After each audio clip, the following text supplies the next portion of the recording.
Well, it's coincidental that you're giving a talk on capitalism on the day that the Labour Manifesto has been published, so many people will be wondering whether what you're going to have to say this evening has got something to do with that and might invite us to draw some conclusions about the contents of the manifesto.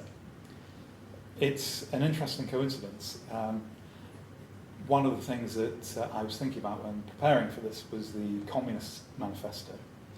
And so I took another look because Marx thought that we weren't ready to go straight from capitalism to communism, and there would be a period in between, later became called socialism. And Marx actually does lay out a number of points in the Communist Manifesto about this transition period. And there are some aspects of similarity between it and the Labour Manifesto. So, for example, there is in Marx a commitment to nationalise all major industry, and we see in the Labour Manifesto a commitment to nationalise at least some of the industries that were previously nationalised, such as water and rail. Marx was particularly interested in nationalisation of transport, so rail, but also communications. I don't think the discussion of the post office, the status of the post office, and whether there should be a national monopoly has raised its head, but there are some similarities between the Communist Manifesto and the Labour Manifesto. Some differences. Marx says that the property of all émigrés and rebels should be confiscated. I don't think we've seen that in the Labour Manifesto, at least not this time round. So your work is in political philosophy, and many people will be expecting that this will have practical implications in the real world, rather than somebody who worked in metaphysics or epistemology, let's say. How do you see the relationship between what you do and what many of us would recognise as politics and policy? Yeah, well, I think I'm not alone, but there are a number of us now who are fighting against what I think of really as the tragedy of political philosophy. Because probably everyone who goes into political philosophy does it because they have a sense of justice.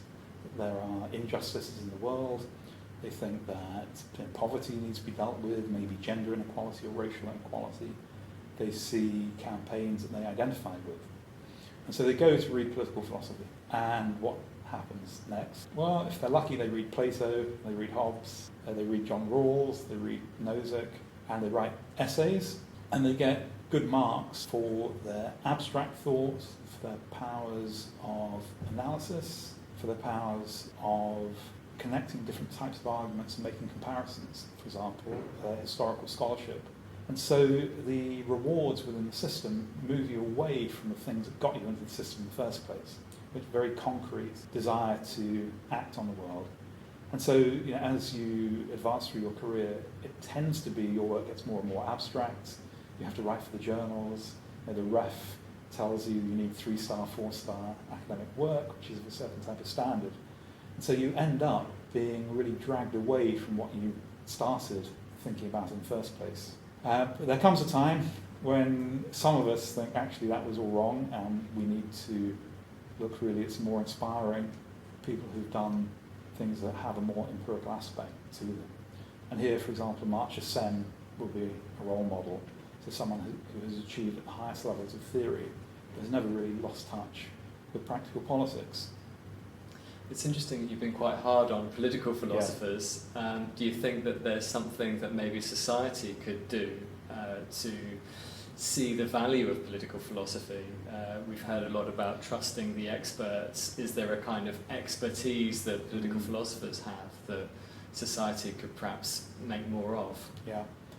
So I've thought about this quite a bit because I've done work on committees where I've been invited on public committees, or I've been invited on because I'm the philosopher. And they often think they need a philosopher on the committee. And then you think, well, what is our role there? Is it to come in and give them the theory? Because the trouble is, if you try to do that, people say, well, that's very interesting, but who says that's right? And we would say, well, no, it's not a matter of who says. It's a matter of whether the arguments are any good. But of course you can't quite say that, because then they'll ask you for the arguments, and we think we've got arguments, but we don't really have them, not really at the most fundamental level. And so what we can contribute as philosophers to public debate is a type of conceptual clarity, in knowledge of tradition, understand patterns of argument, rather than any type of philosophy. That is, we don't contribute theory, but we contribute techniques of reasoning. But many other people can do that as well. Journalists do it all the time. Many civil servants do it. Ordinary, intelligent people do it too. We just do it all day long, probably, and so we may have more time to think about some of the issues. So I think the question is not really whether we need more philosophers, but can we get the type of reasoning that we value, of course, adapted to the circumstances, but can we get that clarity of thought into more debates?